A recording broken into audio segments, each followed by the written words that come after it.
Hi everybody, welcome back. I hope you're all having a lovely weekend.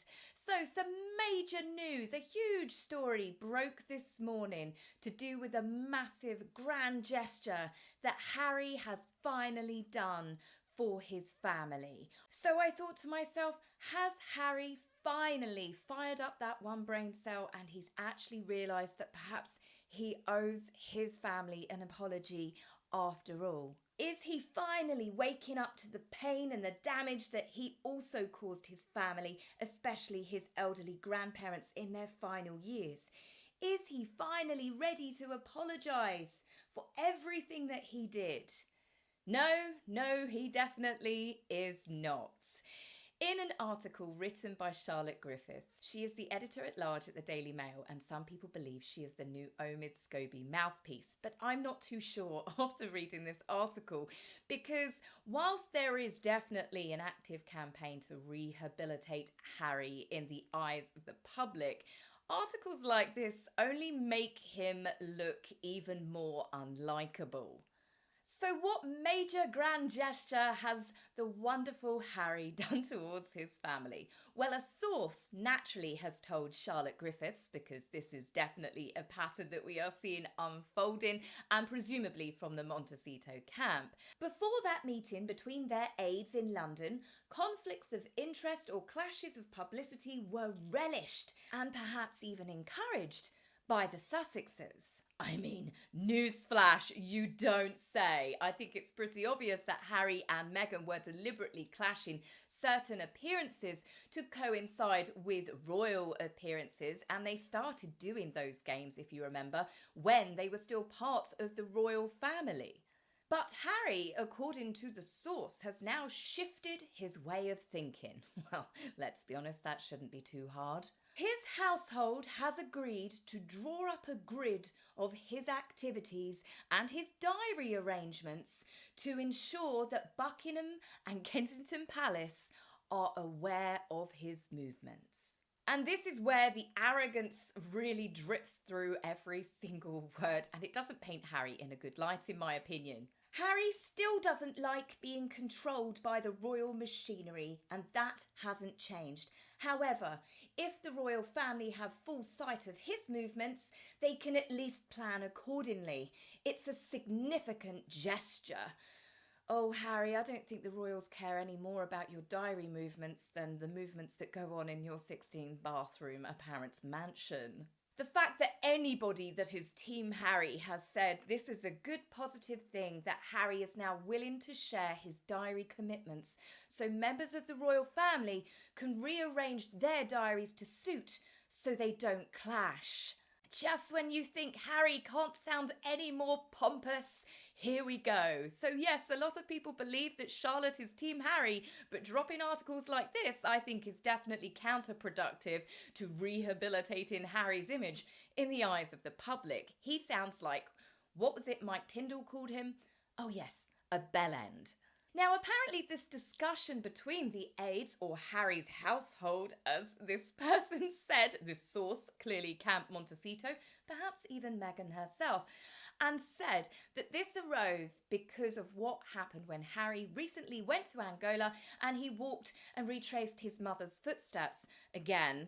So it would coincide with Queen Camilla's birthday, and it knocked the Queen off of the front pages. So what this source is saying is the Queen, now that they're going to be given this information, can rearrange when her birthday is to suit Harry's next publicity stunt.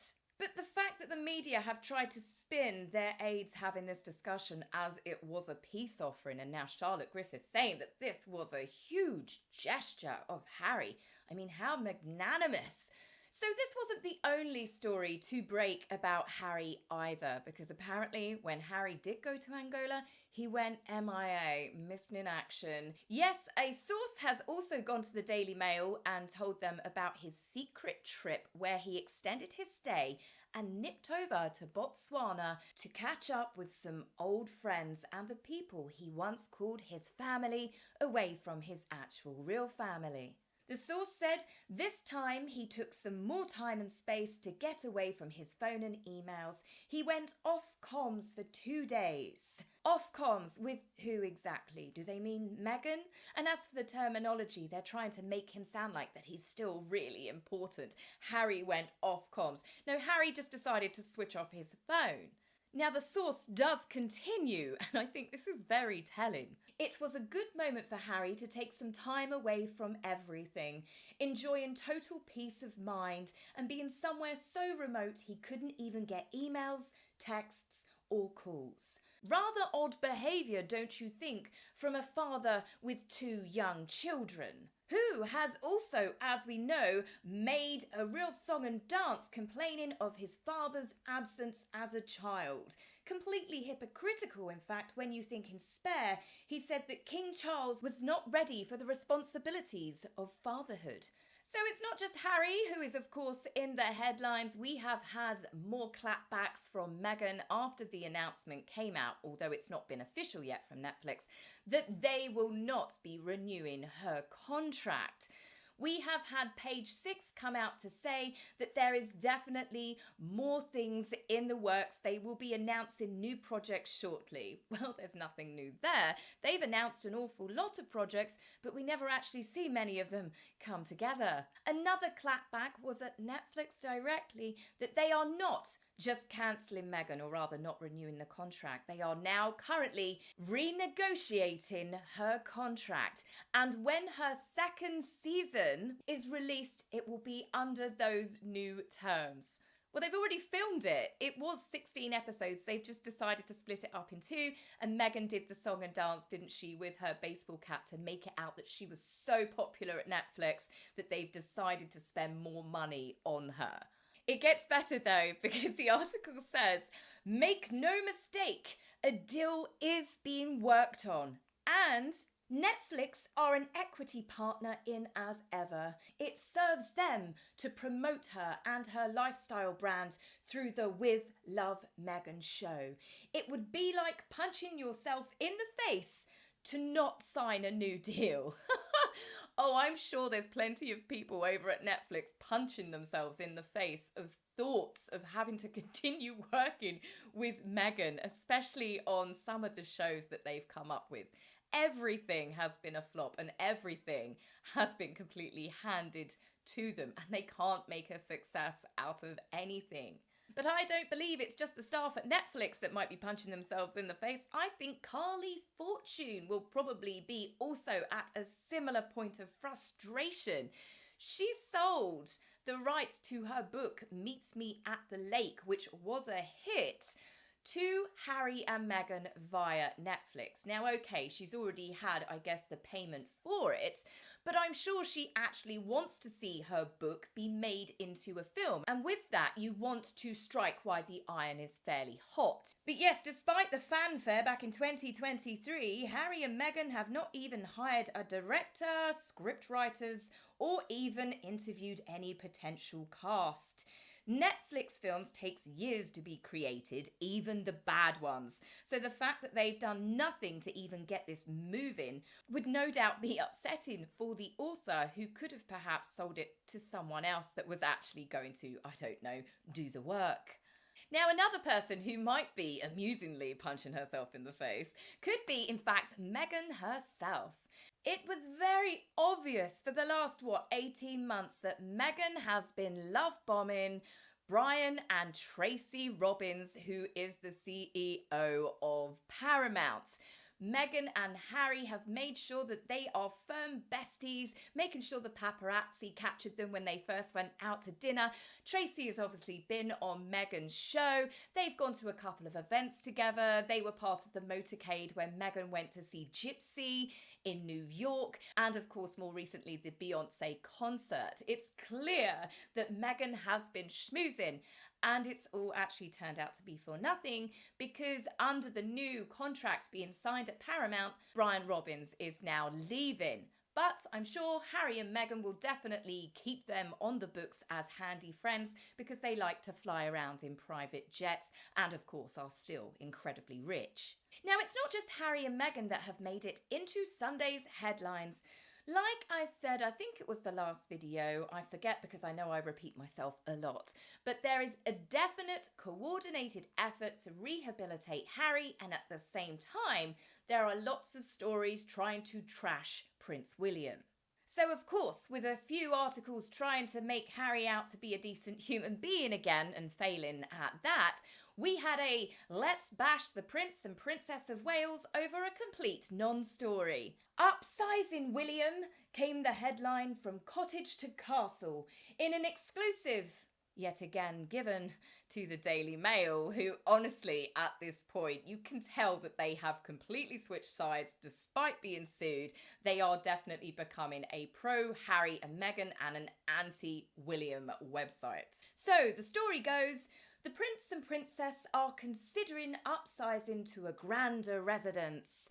Fort Belvedere, a magnificent mansion in the Windsor Great Park estate. Known as the Fort, it features a rose garden, a swimming pool, a walled garden, 2 lakes, stables, tennis courts, a greenhouse, and has also 3 cottages for staff. The writer does admit in the article, however, that this is apparently one of the options that the couple are considering, but they have no plans to be moving anytime soon. No move is imminent. As I said, so it's a non-story then, because they are considering options. So this house actually got mentioned, I think it was last year, as has Royal Lodge. And it's like a rinse and repeat article. I was like, I swear I've seen this before. And we had, in fact, seen this before. What they are doing is deliberately trying to stir up the public again to dislike the royal family at a time in the UK when we are in a housing crisis, a homelessness crisis, which is getting worse. And seeing a story about a prince and princess deciding whether to move from one mansion to another mansion to a castle, all on the taxpayer's dime, is designed to rile up the public. Now, that being said, the property is already owned by the Crown, and it actually has a lease on it of 99 years to the Weston family, who bought it in the 1980s and have spent a lot of time and money in restorations and actually increasing the size of the property. The Canadian billionaire Galen Weston did pass away in 2021, but it's my understanding that the family still live there. And with a 99-year lease on it, they're not due to give it up until sometime between 2050 and 2055. So much like when the media last ran this story of the then Cambridges were moving into this property, I don't believe that they are moving into this property. Now, the property has already housed a Prince William, just not our Prince William. It was built for King George II's son, Prince William Augustus. But our Prince William's great-great-uncle, who was briefly king, Prince Edward, was given the property by his father, King George V, and it's where he famously signed the abdication papers, making Queen Elizabeth's father, Prince Albert, the new King George VI. Another story of a disastrous marriage between a weak-minded prince and an American divorcee. It's funny, isn't it, how history repeats itself sometimes. That being said, of course, Harry was not meant to ever sit on the throne. And obviously, since his nieces and nephews have been born, he has fallen further down that line. But the fact that the media are now doing hit jobs on Prince William while simultaneously being pro-Harry is honestly so transparent, and it's completely laughable. In one hand, in one corner, you have a good, strong, loyal and loving family man who's using his position in life to try and change the world where he can for the better.